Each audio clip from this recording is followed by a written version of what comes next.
Hello, everyone, and welcome to the 572nd episode of Constructed Criticism. I'm your host, Mason, joined by just me this week, as Spencer is out with some family stuff, Abe is doing some work stuff, and so that kind of left us in position of, are we going to skip a week? Are we going to try and get somebody? What are we going to do? We have a very exciting guest coming up in just a couple of weeks, someone that I'm sure lots of you have heard of lots of times. So we didn't want to do another guest episode kind of back-to-back-ish there. And with that in mind, it was sort of like, well, there's something I wanted to kind of talk about that I kind of thought would be like this kind of longer, always improving segment, but maybe not enough for a full episode. And so this seemed like a great time to do it. It seemed like people really liked the last whole episode where I kind of had a couple things I wanted to talk about and kind of lessons I've learned. And so I wanted to go through that again. And this one is the 3 things that I wish I had, someone had told me when I first started. And this is a really interesting thing, because I think if I asked this to, for example, Twitter or I want you to view my LGS, I think I would get a lot of different answers. And I think that's because there's a lot of different things, and there are some things that maybe I knew going into it that other people didn't know, right? Like maybe a good example of this is I knew kind of a better practice regiment, right? Like I had played some other card games, and so I came into Magic with that in mind. So this isn't to say this is the 3 things that everyone, it would solve all these problems, but these 3 things I think would have really helped me, and I think will help a lot of people. And so hopefully this is helpful for you. I'm trying to try and make this episode shorter than even the last solo episode, but it will be as long as it needs to be. So with that in mind, the first one is really commit to the process for a while and then check back to make sure this is still what you want. And this latter part is the part that I wish was really brought up to me. People, when I first started playing, I knew it was going to be a long commitment, right? Like I knew it would be multiple years probably before I played my first Pro Tour, and it ended up being that way, right? Early on, I lost in a RPTQ, went in for the PT, and an RPTQ, if you weren't around for back then, was basically the RCs, but more local, and we gave out less invites. So basically imagine like, Tennessee, Kentucky, Atlanta all have one RPTQ, and like 2 or 3 or 4 people from that go to the PT instead of having, one big RC, and there'd be a bunch of those all across the states and the world. And so, I understood that process was going to be long, and I got kind of lucky to even get in that position somewhat early on into my process. But this latter half of checking back in on, are you happy in what you want? I think the answer would have been yes for me almost the entire time. I can't really, there's no significant thing that I think would have swayed me away, but I think it would have been really healthy to actually have had that moment where it's like, hey, you've been doing this for a while. Are you happy? Is this what you actually want? And have that hard conversation with yourself. And a realistic outcome for plenty of people is going to be, I'm not happy. This isn't what I want. And maybe we're going to stop.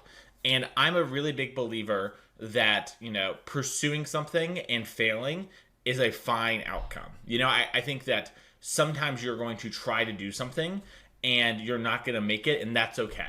Like there are plenty of things that I've tried to do that I failed at, but I got something from them, whether it was fun, at the time engaging with it, or knowledge, or a new perspective, right? Or some new skills. Like I had some learnings. I tried to do this or that, but I couldn't quite achieve it, All of those things are so important, I think. It's sort of like the human journey, right? Like so many, you just don't succeed all of the time. So I think it's important that you check in and ask yourself if you're happy. And not because you're not succeeding, right? Like I think, just to be clear, you could be like, am I happy with this? Well, I'm not happy that I haven't, let's say, played a RC yet after 2 years of grinding. But I am happy playing competitive Magic. I really love the game, the community, the process, the competition. Those are things I really like. That's great. All of these goals are unique to you, and you need to kind of figure out where you're at and where things are. But I also think we're not supposed to just, fall over, right, with a quick breeze. This is something that I would really suggest you do every, 8-ish months, Barring, obviously, absurd situations, right, before someone's like, well, what happens if I lose my job or my dog gets run over? It's like, okay, if something really bad happens, obviously check in, you know what I mean? Like, don't be ridiculous. But in average situations, if everything's just kind of, scooting along, the only thing that's different is the weather outside, I say give yourself 8-ish months, really try at it. Really dedicate yourself to whatever goal or thing you're wanting to, and then check in and ask, am I happy with this? And a fine answer could be with, not as much as I thought I would be, or I'm not loving it. And then ask yourself the follow-up hard question, right? well, is that the whole thing or just the way I've been going about it? Should I be dedicating more of myself or less of myself, right? How do I want to go about this? Keep asking those questions, really drill down into it, and figure out what the root of what's happening is. Because sometimes it's people just aren't happy because they are committing too much time. They're spending 20 hours a week playing Magic, right? And that's just too much for them. And they'd be much happier still competing, doing their best, but on 10 hours. And you can still, achieve your goals even if you cut back your hours, right? It's not like, oh, I've been grinding 20 hours a week and I have never made it to the RC, and because I've been grinding 20 hours a week, if I grind 15 hours or 10 hours or 5 hours, then there's no way I can make it because 20 hours wasn't doing it. And that's just like a fallacy, right? That's just not true. You could be potentially way more effective with your time. It could also be that you're spending 20 hours, but let's say the last 7 of them are just burnt out, right? Or 7 of the total hours is you phoning it in. But you're really committed. So it's important that we're honest with ourselves, that we check in and we have that tough conversation that maybe this isn't what I want to do, or maybe I want to change the way about it, or maybe I want to double down too, right? Maybe you're not happy because you're not, putting as much as yourself as you want to be. You're looking back and like, you know what? I was phoning that in. I know I felt that a couple times where it's like I didn't put the best Mason I possibly could have into the arena. I wasn't putting my best self out there. I was phoning it in. That doesn't make me happy. That doesn't spark, that competitive fire in me. So it's a big thing, I think, is just check in. Where are we at with everything? Set a goal. Commit to it for a big chunk of time. And then check back in, It's normal during that big chunk of time to have big highs and low lows, Like you win 4 RCQs in a row, and then you can't top an RCQ for 2 months. Like, this is a normal thing. People go through peaks and valleys. So that's the first one that I wish someone had really kind of told me to question myself and to really think about the why. Am I happy with this? Why or why not? Where am I at? That is a big thing. The next one is don't be afraid to play the best deck and lose. This is something that I think, I am a really big advocate on the podcast of sort of being like, hey, if there's clearly a Nadu situation, if there's clearly a breach situation, you should play the best deck, right? You should play these decks. They're going to put you in the best position, barring obviously maybe you can't afford them, or maybe there's no way to source the cards in time. Sure, whatever. But if all things are equal, right, then you should just play the best deck, because the best deck is the thing that's going to most likely get you there. And there's a few reasons I'm a really big believer on this. The first is, if you are playing the best deck and it is so obviously broken, everyone's like so clear it's going to get banned, or there's enough conversation that the overall majority of people are like, this probably needs to go, then, and especially too for an extended period of time. I'm not talking about one weekend. I'm talking about, a month. Think about Nadu, think about Breach, right? If that's happening, that's a really good sign that you should maybe play that deck. That's going to just get you a lot of percentage. The deck is going to win some amount of games for yourself. And if you're a competitive-minded player and winning is your main goal, which is why I assume you're watching this podcast, or maybe, you're more improvement-based, and that's fine. That's a better goal, I actually think. But, that's neither here nor there. We'll get to that actually here in a little bit. But ultimately, like, if you're playing these tournaments and you want to succeed at them via like top finishes, etc., then we probably need to be thinking more about our win percentage and actually playing the best deck in these spots. To this same vein, I am a reasonable deck gamer when things are equal. There have been multiple times throughout my career where I have played decks that people have like scoffed at, and I've had results, and I've also had not results with it, don't get me wrong, but I've succeeded because I believed a certain thing, I thought all things were equal, and I made a decision and I stuck with it, right? I think back to the SCG 10K in Atlanta, right before Modern Horizons 3 came out.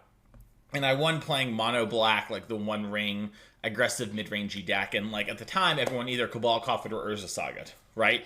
And I sort of just played a bunch of Field of Ruins. My deck didn't have 4 Bowmasters. It was a little different.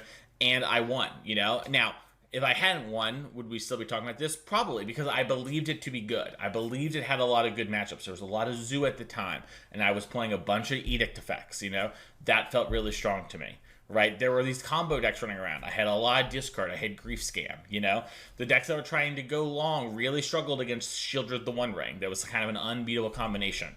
So I had a lot of good things going on, but those are few and far between, right?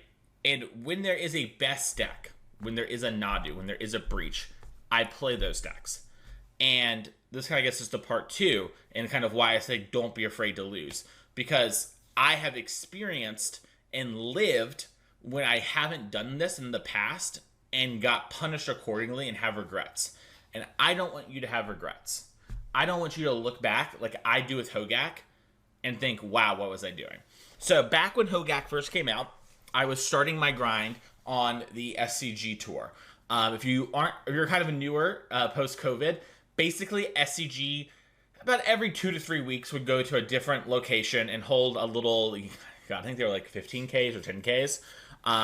But they did that and they had a leaderboard, very similar to NRG, where we have a leaderboard over there.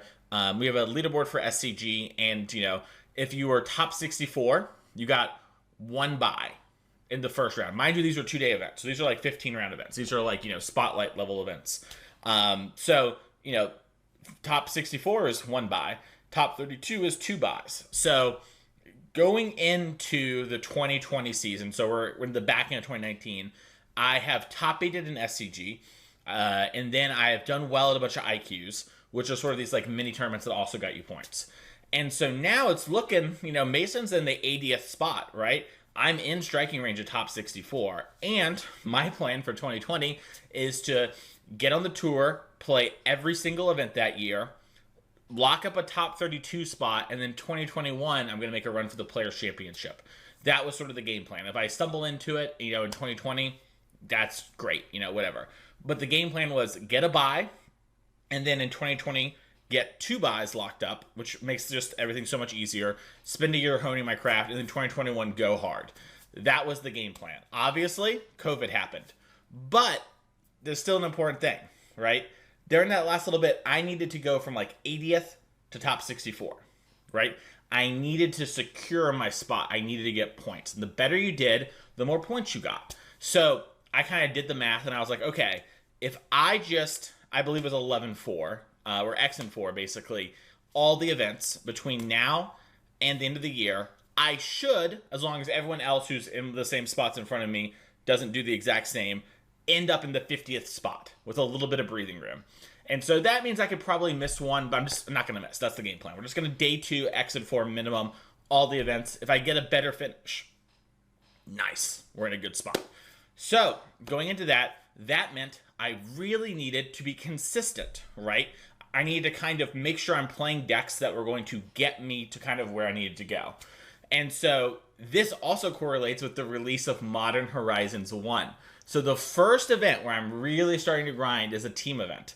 And going to this team event, I actually was very lucky and got to play with 2 much stronger players than me. One of them no longer, I think, plays anymore, and the other is Claire Reinhardt, who top 4'd, I believe, finals, the Pro Tour, not Albi one, the one after that, Phyrexia Invasion set, or whatever it was. So Claire's great, super strong player, and at the time, hasn't top 8 at a Pro Tour or anything like that, but is very good and is like high on the leaderboard for the SCG. And Claire's like, do you want to play with me? Like blah, blah, blah, etc. And I'm like, sure. And part of this was that I was good in Amulet and I had done well. And that's why I got like my first results, and people had vouched. And I was like, okay. So MH1 starts getting previewed. It's not looking like Amulet's very good. Uh-oh, what are we going to do? I'm going to a team event with these 2 players. I don't want to let them down. They're taking a huge risk on me, right? They don't know who I am. I'm newer to everything, right? Someone else is vouching. I'm someone else's cred, right? I'm kind of, I'm defending their cred, I guess is the best way to say it, right? So there's some pressures on me. MH1's coming out. Not looking at Amulet's very good. This Hogak deck's looking really good. What are we going to do with this Hogak deck? And basically, Claire was on a team called, I believe, Mythicus at the time. And that team had players like Oliver Tomiko on it. And they were like, hey, Phoenix is still just the deck to play. We're going to main deck like 2 Surgicals. They're really good in the mirror. Yeah, maybe Hogak's good, but it just kind of folds to this. That's our game plan. I had never played Phoenix before, but I trusted them, and I kind of sent on Phoenix. I was looking at playing Devoted Druid, which was a combo deck at the time, but I had no reps on Phoenix. I had never really played the deck before round one of that tournament, but I kind of trusted myself. I trusted them. And, we ended up losing 2 win-ins for top 8. And this story is a two-parter, right? In one hand, it's an example of how I trusted people, and I played a deck that we believed to be the best deck, right? And, I hadn't had much success on it. Ended up doing well on it. We took our losses at some bad times. I'm sure I could have done better if I had more practice on it or whatever. But I basically, kind of got rewarded. On the other hand, as history will show, Hogak was the best deck by a lot. Now, I'm going to give us a little bit of, grace here, especially myself, and be like, hey, I'm on this team with much better players. They'll tell me that this is what they would do, but they're saying trust your gut.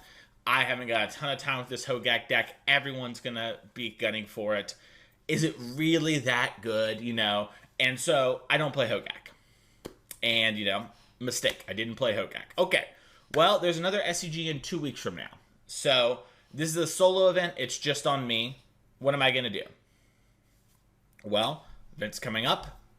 I need to, remember, I just need to day 2. Right? I need to day 2, finish X and 4. That's what I need to do. So what deck should I choose? Think about it real quick. We're in the middle of Hogak summer. It's 2 weeks post Hogak. I believe the Hogak Pro Tour has not happened yet. I believe it's the week after this. But what deck should Mason play? The answer is Hogak. I should play Hogak. What deck do you think I played? I played Humans. Why did I play Humans? Well, Humans at the time in Modern was a consistent deck that was very powerful and proactive. I had played it a pretty good amount. And I thought it would be pretty good into decks that people were trying to kind of beat up on Hogak. And there was this kind of belief that, Humans with, Grafdigger's Cage could, overpower their not busted draws. And no one can really beat their busted draws anyways, but you don't want to lose to all the hate. And for me, I wanted to just, I was fine locking in and handshaking, hey, X and 4, you're in day 2. Handshake emoji, I'm setting up a goal. I'm doing this thing. I'm long-term planning. So dumb. So wrong. I end up making my goal. I end up losing a game that probably would have been a win and draw in. At least a win into a win and in, right? So I was in a very good spot playing Humans at one point during it, right? And so I did well with the deck, but I didn't play the best deck. I think I ended X and... I do think it was X and 4. Maybe it was X and 5. But I ended up getting around where I needed to do for the points. And going and walking away from it, I was just like, so dumb. This is so dumb. Why am I playing this? I should have just played Hogak. Hogak's great. And the answer is, I was afraid to lose with the best deck and look dumb. I was worried that if I played Hogak, I was going to lose to someone who just had a bunch of Hogak hate cards. I would look silly. I would look dumb, and that would be bad.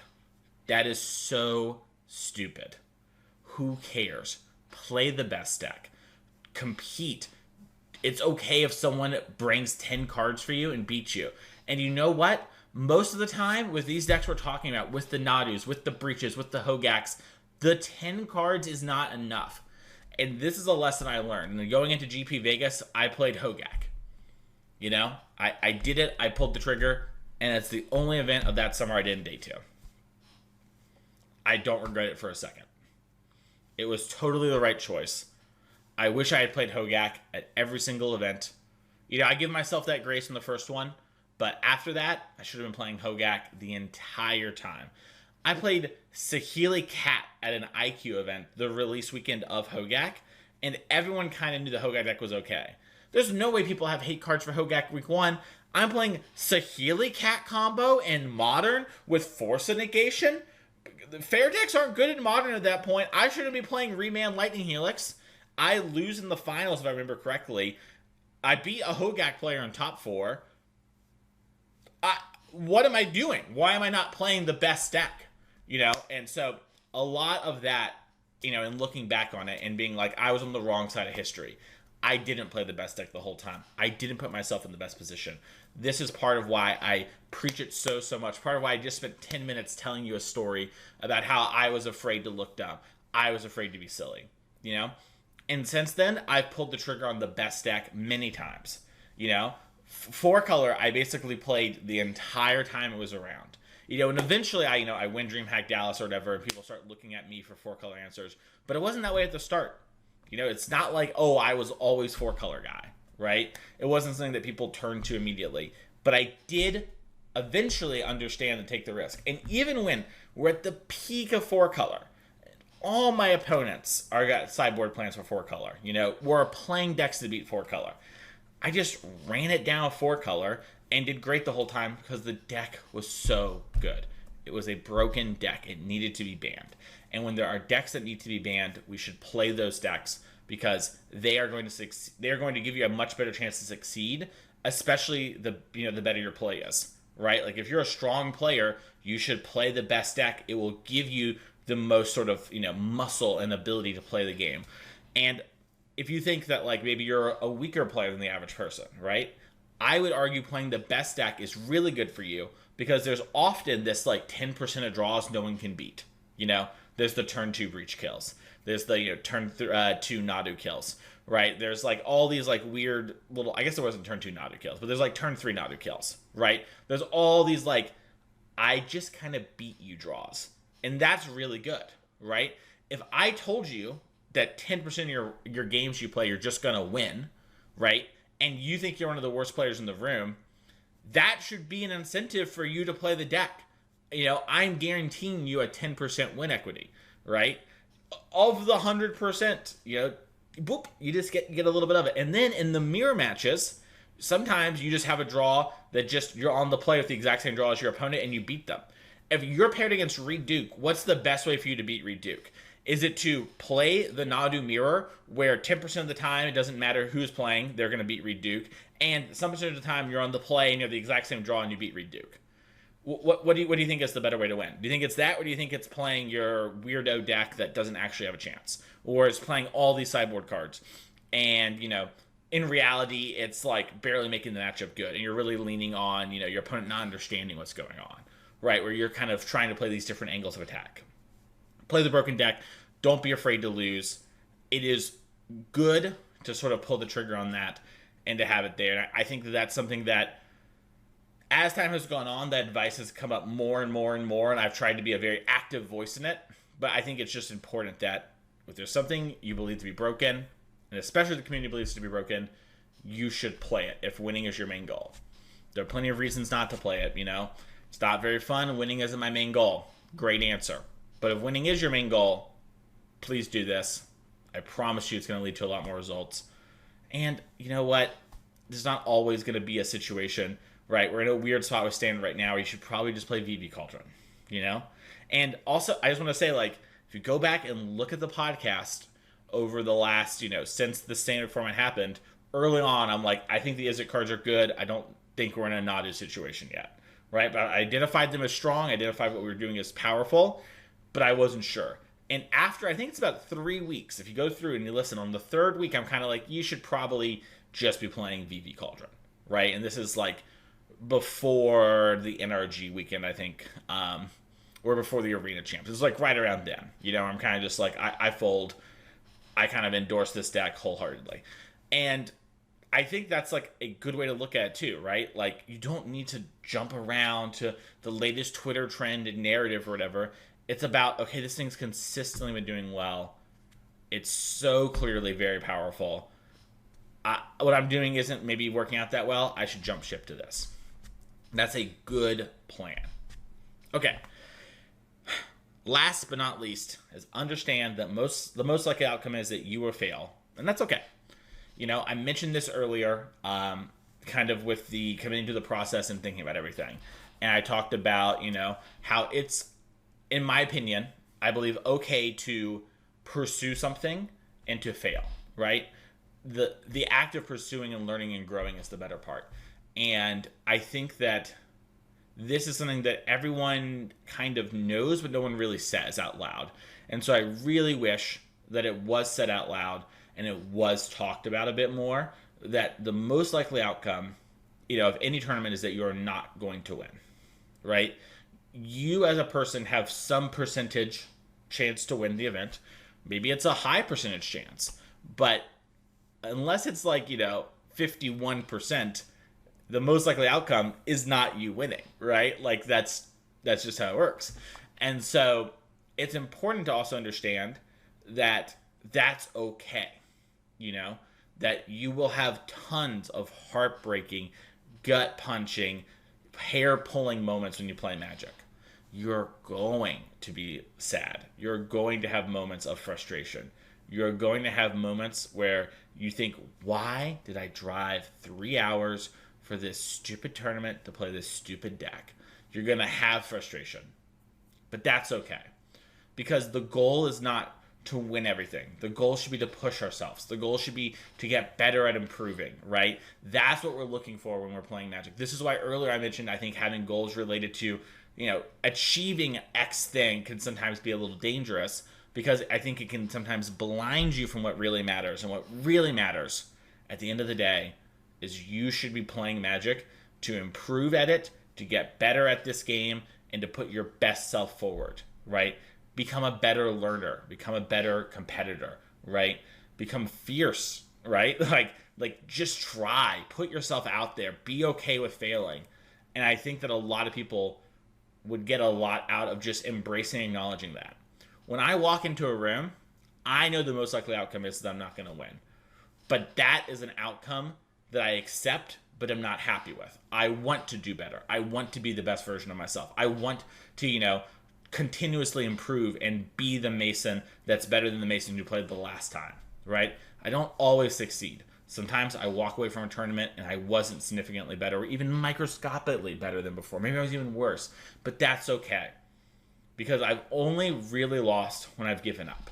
And I truly, truly believe that if you take an approach with Magic of, it's a marathon, not a race. I'm here to learn and improve and have a long-term, non-goal oriented, instead process and self-reflection oriented process, you will succeed way, way more. And wow, did I butcher that last sentence, but I think you get the idea of what I'm going for. And so basically, hey, sometimes I mess up when I'm trying to get across to you all and I get a little tongue-tied. That's okay. I'm going to do better on the next podcast. I'm going to think about it. I'm going to work on it. How can I get these ideas across to you? It happens. Same idea here, right? And so it's okay. I think back on some of my favorite Magic memories, and a lot of my favorite Magic memories are other people winning something. One of my absolute favorites is RC Atlanta. I was part of a testing team of about 11-ish people or 12-ish people going into it. It's the first RC. If I remember correctly, 3 of us made the Pro Tour. It might have been 4, but definitely 3. 3 of us make the Pro Tour. I draw in the last round. My friend Bob, he gets done, and he comes over and he's like, I should be good. I'm like, if you're good, I'm good. I have 1 more point than you, We're excited. We're happy, right? Everything's looking really good. And then our friend Ash, she's playing, and she's in this tough game. Actually, would turn out to eventually become another friend of mine, Connor's. And her and Connor are playing, and it's really tight, and we walk away. She's anxious. She doesn't want anyone watching her. So, we walk away for game 3, and I'm a couple tables away. And then, it goes near time, and then we kind of just see Ash, jump out of her seat, and she's excited. Clearly she won. And she, runs over, and she, jumps on a chair, jumps on a table, and jumps towards me. And she's like, we're going to the Pro Tour with some, inflammatory statements, some words I shouldn't say on our family-friendly show. And we're just like, yes, this is awesome. That is one of my favorite moments. That moment is so rare. Right? I've been playing Magic now since the release of Gate Crashers, when I first started playing, really. And then I started trying to make it to the Pro Tour with the release of Hour of Devastation. So I'm closing in on 10 years, if I did my math correctly. And that, the moment of winning and having that Jubilee thing is so, so rare. But some of my other great memories are me failing and learning from these things, I think of a lot about these moments where I had something go wrong, where I made some mistake, where I had something and I'm better for it. And it's helped me not only in Magic, but in real life at reflecting and learning and growing. And those are great moments too. And I know that no matter what happens when it comes to me in Magic, that for the rest of my life, I'm going to be a better version of myself because of Magic. And because of this whole journey and this trying and just endless pursuit of being the better version of myself, and this never-ending struggle I had with trying to, play pro tours, do well, get better at commentary, right? I want to commentate a pro tour. That struggle's huge, the struggle of game design, right? And like getting to work on Magic cards, all these things. These are all things that I look back on fondly and are hard. And the most likely outcome is that I will fail. I've taken the play design test 3 times now for Wizards of the Coast. And 3 times now, I have not been hired by Wizards of the Coast. But I've learned and improved so much, and that's okay, right?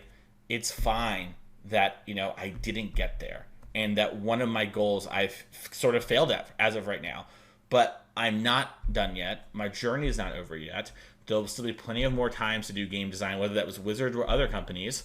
And it's not the end of the world. I can keep on improving. I can keep on trying to be my best self. And yeah, maybe at the end of it all, it is what it is, and the work I've done is the work I've done. But I don't know that yet, and that's okay. I know that I might fail, but I'm still going to push forward. I'm still going to try. I hope you all are able to do that with your goals as well. I really am a huge believer that there are no bad goals when it comes to Magic. Your goal wants to be top 8 every local RCQ? Great. You have a goal if you want to be the best mono white aggro player you can be? Amazing goal. You want to play the Pro Tour? Heck yeah. Sounds great. There are no bad goals as long as we're honest with ourselves and we understand, that we're setting out to do something. We might fail, and that's okay. Don't ruin your life over these things. Don't don't make super bad decisions, right? I guess I want to get ahead of that because that's been the thing that's been going around recently in some conversations. But do try. Trying and failing is cool. It is okay to feel your emotions. It is okay to go on that eternal struggle. And hopefully this was helpful, I know that Mason from, 9 or 8 years ago would have benefited a lot from hearing these things. And if only one of you benefits a lot from this, heck yeah, it was worth it. Thank you all so much for listening to this episode of Constructive Criticism. I mean, this episode kind of is just a huge always improving segment, so I'm not going to do that here. I'm going to shout out our sponsors. You can use Mana Traders and code CCMTG. It should be 8 at the time of this, if I remember correctly, to get a discount code on your first couple of months. If 8 doesn't work, try 9. It's one of those two. It sort of updates every 30 days or so, and we just add a number each time. But anyways, make sure to do that. And untap.gg if you play Arena. If you've been playing Arena, you've probably seen a lot of me in the Pioneer queues. If you're around there, I have been jamming some Pioneer and absolutely loving it, having a great time. And we use untap.gg as a deck tracker. Let you have an idea of what's in your deck. Listen, I'm playing creativity. I'm out here brewing. My deck's called Mason Meddlin out here, all right? I'm doing some crazy stuff. I've got a bunch of one-ofs. I need to be able to kind of look around at what's happening over here. I got a Jason Raveler of Secrets in my deck. I got to know what can it scry into, what can I be drawing. And that can only really be done easily with untap.gg, so make sure to check them out. They also have a record feature, which I think is so important. VOD review is huge. That's honestly something more of you should do when it comes to early on in your journey is VOD review. I have so many of you come to me in coaching and tell me, wow, I started doing VOD review and it helped a lot. So maybe that's the new play the best deck thing for me, is just banging it on y'all's heads to VOD review. Rewatch your games, have a critical eye, take 1 or 2 learnings, and move. Anyways, thank you all so much for listening to this episode of Constructed Criticism. If you want to follow me on Twitter, you can at Mason E. Clark. If you want to reach out to me for coaching, you can on that same Twitter or my email, masoneclark@gmail.com. Put coach in the description. That way I know you're not spam. And we'll see you all next week for another episode of Constructed Criticism.